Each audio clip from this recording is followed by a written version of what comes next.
People seem to love the leopards ate my face post, so let's get our daily dose. Remember, Trump went to his Truth Social to let us all know the countries that he was about to implement tariffs on. Soon as he got in, he was signing these tariffs into play. And many of these countries said, I bet you put tariffs on me, we're going to put tariffs back on you. We're going to match in kind. Let's keep in mind, he promised that he was going to put these tariffs on these countries. He already said that it was what he was saying during his campaign. Now, let's look at these places where each state, let's just look at the map, each state's biggest import trading partner. Purple is Canada, and that would make sense that Canada is spread all on top of our country. Then we got China in blue. These are the countries that are trading the most with China. And then we have Mexico that is trading heavily, especially with Texas. And y'all know how Texas definitely votes. Tariffs will hurt the people in our country, but these people don't really think too much. They really don't, because like we've been saying, they Googled what are tariffs after the election. This person titled this, people forget tariffs also cause trade wars. And we should remember that because Trump had a first term where he had a trade war popping. Thank you. Thank you, MAGA voters. Honda Slaps is like, what the F is Hong Kong buying from Utah? And Crandeezy says, my guess is software. We have a ton of tech companies in Utah now. I didn't know that, but that is the sole orange on this map. I wasn't planning on digging too far into that. I just wanted you all to see that map so that we can then talk about this post. Donnie has been bragging about imposing tariffs on other countries since 2015, yet these fools still voted for him anyway. Because this person named Blade, this is the screenshot saying, I like Trump, but yeah, this was definitely my first ever hard pause. This is such a fumble. Over $500 billion in two-way trade, one of our biggest allies. Come on, bruh. I'm going to say, come on, bruh, to you, Blade, because he promised this, and this is not our first rodeo with Trump and trade and tariffs and all of that. But like the OP said, this person is reacting with confusion and disbelief over Trump's longstanding bragging about tariffs. And I am confused why they are confused. Instant Classic is like, yes, literally no research was done by this person for almost a decade. This checks for your average Trump supporter. Prior Industry says it must be almost impossible to at least see some news with facts about Trump. The mental gymnastics people must go through to excuse his shit beggars belief. Maybe shit begs belief. I don't know. Instant Classic said, the problem is all the sane washing the media has been doing to cover for that orange a-hole. These people can barely read, yet they need to figure out for themselves what's real and what isn't. It's literally impossible. The media is totally complicit in Trump winning. We also know that mass deportations has been one of his campaign threats, and he's putting people into place to make this happen. Now you have people scrambling like, please don't take my undocumented workers. Please don't take my, but I'm doing this one so that we can remember what has happened when mass deportations have happened. We've already talked about what's happened in Florida with SB 1718 and how many billions of dollars that state lost. So let's see how many billions of dollars our whole country could lose. But anyways, let's talk about some past history. This person says, what happened when Georgia expelled migrant workers and tried to replace them with probationers in 2011? So this right here is a picture of a probationer, and I went and found the old article. So this is the old article, Georgia immigrant crackdown backfires. And this happened back in 2011. And I do want to remind us all that Georgia went red. And Georgia, I'm assuming, knew what Trump said about mass deportations. But let's get into this article.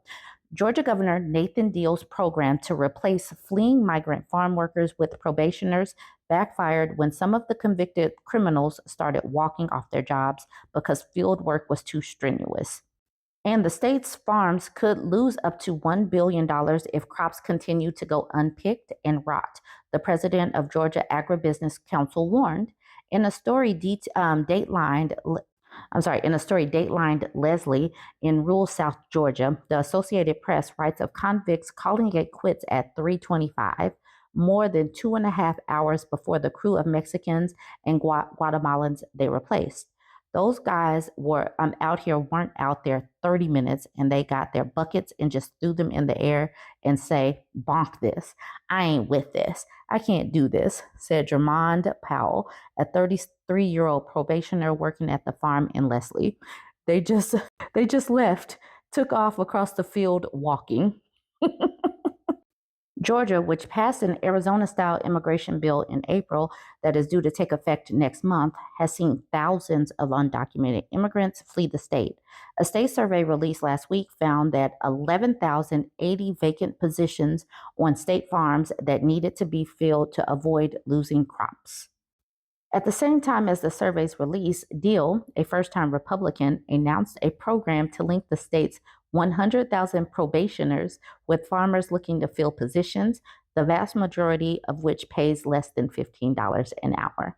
The AP reported the first group of probationers began working last week at an America's farm owned by Dick Miner, president of Georgia Fruit and Vegetable Growers Association. Miner's Farm was the second largest recipient of farm subsidies. Farm subsidies? Does that sound like entitlements? Okay. Farm subsidies in Georgia, receiving $11.4 million between 2000 and 2009. The executive director of the Fruit and Vegetable Growers Group, Charles Hall, said the Miner Farm is one of two participating in a pilot program to see if Deal's proposal is operable. He told Politico that as many as 2/3 of the probationers who have tried working on the farms in the last week have either walked off the job or not come back for the second day. The thing you got to have when you have crop in the field, you have to have a dependable workforce. You gotta work through enough people. If you need a crew of 6, you may have to start with 20. In prior years, Hall said, you probably had a crew leader who had people who worked with him. He put 6 people in the field and he got your squash picked.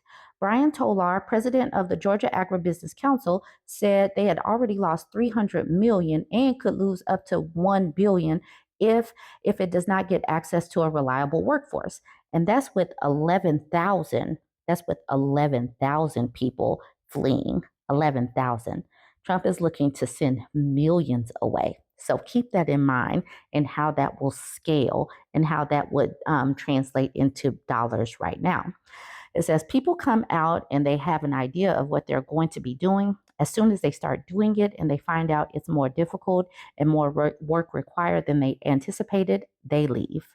Tolar was on Capitol Hill Wednesday, urging Georgia congressional delegation to pass a guest worker program that streamlines the process through which farmers can hire temporary migrant workers. He said using probationers or anyone unfamiliar with the rigors of farm work is not a useful long-term solution to the state farm labor shortage. Georgia's crops, Tolar said, are already rotting in the field and falling off the vine. We've got blackberries that are mature, and when they're not picked, they drop. When they drop, they're done. And this is going to be an analogy for the United States. We are looking to put a bunch of tariffs on, so that's going to raise the prices of goods and services. It's also going to increase the price of the foods that we eat because we do import foods. It's also, if he does mass deport, on top of the tariff taxes that we'll be paying as Americans, we're going to see food costs shoot up as well because there's going to be less food because there's going to be less people to pick them. And, that's not even talking about the construction, the roads and all of that is also using migrant labor. That's not talking about the undocumented workers in healthcare, in nursing homes, and all of that. It's about to be a cluster F of major proportions. Thank you, MAGA. Thank you, Trump tariffs. Thank you, MAGA mass deportations. Yay. Let's make America great. Join the conversation. Let me know what you think. Don't forget to like, comment, and share.